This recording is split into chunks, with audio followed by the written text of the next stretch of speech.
विद्यार्थियों नमस्कार। मैं डॉक्टर बी.आर. शास्त्री, सह आचार्य संस्कृत, बाबू शोभाराम राजकीय कला महाविद्यालय अलवर, आज आपको M.A. उत्तरार्ध संस्कृत विषय के साहित्य ग्रुप के प्रथम प्रश्न पत्र के पाठ्यक्रम में स्थित ध्वन्यालोक प्रथम उद्योत की कारिका नंबर 3 और 4 का विस्तार से अध्यापन कराऊंगा।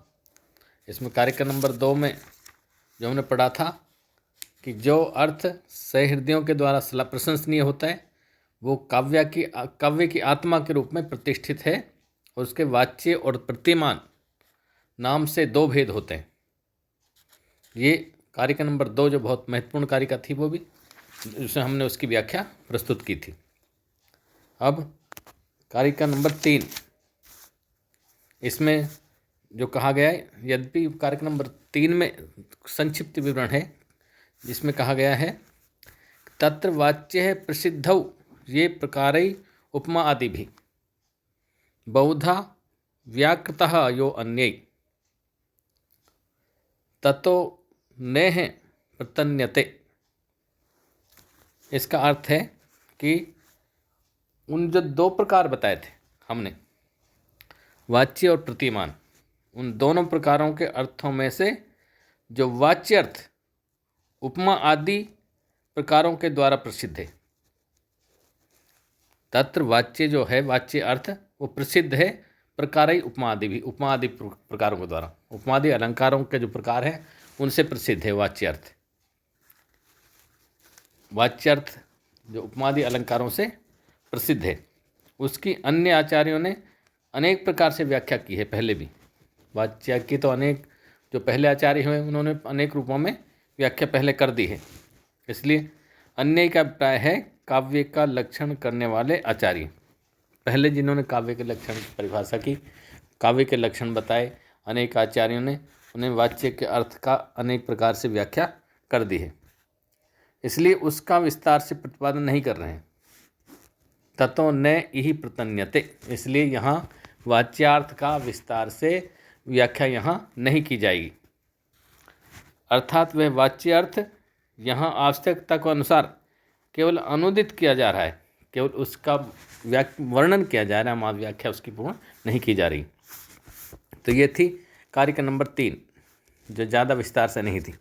अब कारिका नंबर 4 जो बहुत ही महत्वपूर्ण कारिका है, यह कारिका बहुत महत्वपूर्ण कारिका है।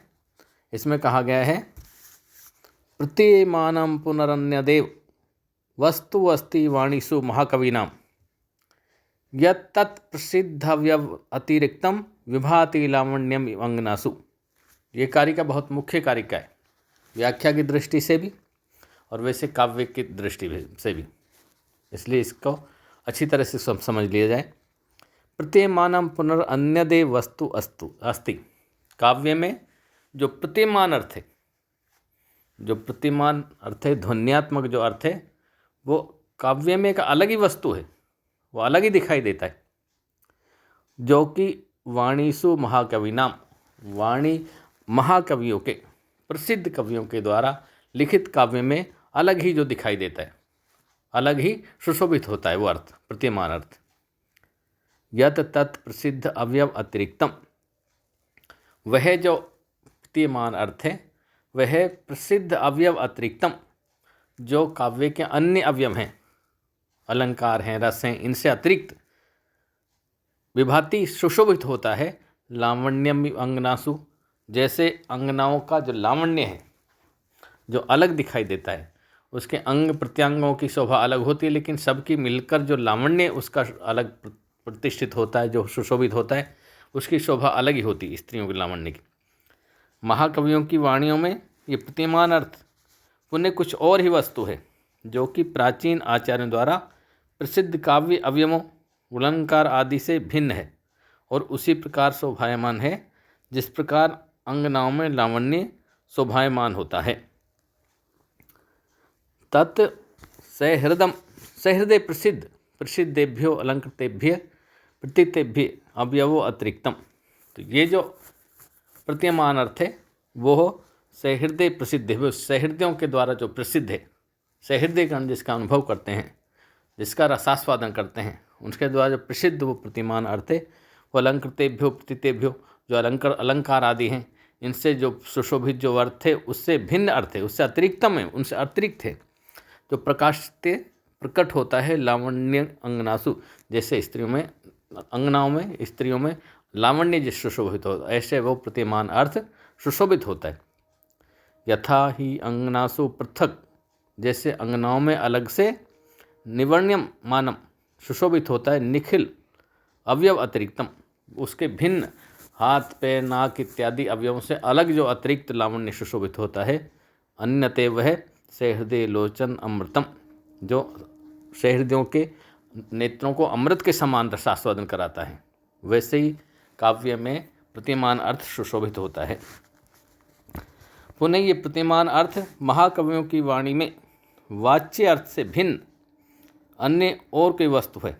ये प्रतिमान इस प्रकार का है जो कि सहृदय जनों के द्वारा प्रसिद्ध है और लोक प्रसिद्ध अलंकारों से तथा प्रतीत होने वाले अन्य काव्य अवयवों से भिन्न होता है।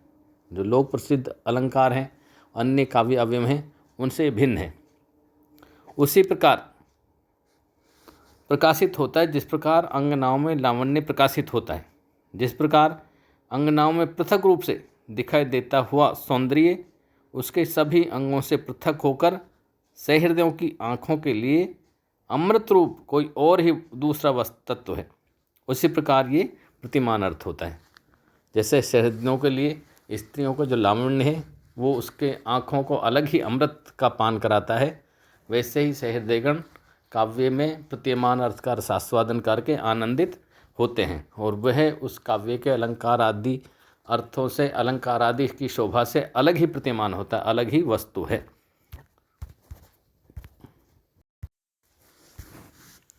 यहाँ ध्वनिकार आचार्य आनंदवर्धन का अभिप्राय यह है कि प्रतिमान अर्थ वाच्य अर्थ से सर्वथा भिन्न है और यही अर्थ काव्य का सारभूत तत्व है।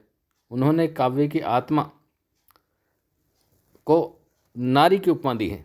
जिस प्रकार नारी के शरीर के विभिन्न अंग दोष रहित होते हैं तथा विभिन्न अलंकारों से अलंकृत होते हैं तथा वह इस कारण आकर्षक प्रतीत होती है, परंतु इन सबसे भिन्न उसका लावण्य पृथक रूप से शोभा का आधायक है, सहृदय जनों के मन को आह्लादित करता है। उसी प्रकार से काव्य दोष रहित होकर गुण अलंकारों से अलंकृत होकर आकर्षक तो होता है, परंतु इससे भिन्न प्रतीयमान अर्थ यदि उसमें है तो वह सहृदय जनों के मन को आह्लादित करने वाला होता है।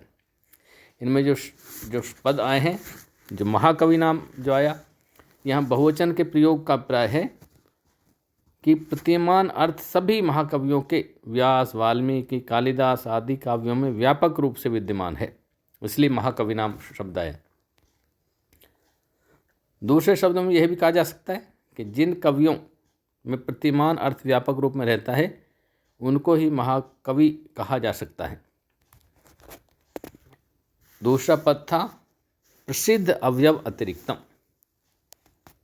प्रसिद्ध अवयव अतिरिक्तम प्रसिद्धेभ्य सर्वलोक प्रतीतेभ्य अवयवेभ्य काव्यांग भूतेभ्य गुणालंकार प्रवृत्तिभ्य अतिरिक्तम पृथक भूतम यत।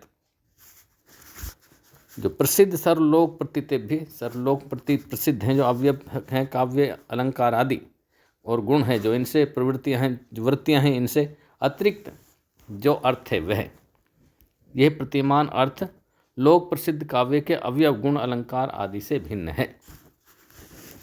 विभाति जो पद है उसका अर्थ है ध्वनिकार आनंदवर्धन ने प्रतिमान अर्थ के अस्तित्व को सिद्ध करना चाहते हैं, इसलिए उन्होंने विभाति पद का प्रयोग किया है।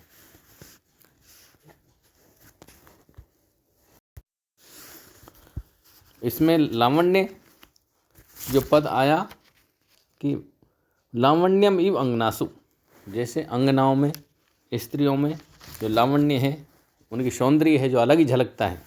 इसमें लावण्य शब्द का ध्वनिकार के ने प्रतिमान अर्थ को अंगनाओं के लावण्य के समान बताया है कि वह कहीं वैसे एक जगह दिखाई नहीं देता, वो संपूर्ण रूप से लावण्य दिखाई देता है। वह लावण्य अंगनाओं के आभूषणों से पृथक होता है और शारीरिक दोषों से विभक्त होता है। अभिनवगुप्त ने भी लावण्य के बारे में कहा है, लावण्य तो शरीर के अंगों के संगठन से अव्यक्त होने वाला परंतु अंगों से भिन्न, यद्यपि शरीर के अंगों के संगठन से प्रकट होता है लेकिन उन अंगों के सौंदर्य से अलग होता है लावण्य। कोई दूसरा ही धर्म है, अवयवों का दोषरहित होना या अलंकारों से युक्त होना ही लावण्य नहीं है।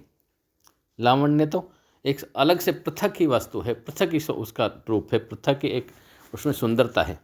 काव्य में वाच्य के सामर्थ्य से आक्षिप्त हुए प्रतिमान अर्थ वस्तु मात्र अलंकार रस आदि के भेद से अनेक प्रकार का दिखाया जाता है। इन सभी प्रकारों से प्रतिमान अर्थ वाच्य से भिन्न अर्थ है। तो ये था वाच्य और प्रतिमान अर्थ की व्याख्या, विशेषकर प्रतिमान अर्थ की व्याख्या। अब प्रतिमान अर्थ के प्रभेद हैं जो अगले वीडियो में कराएंगे। बहुत बहुत धन्यवाद।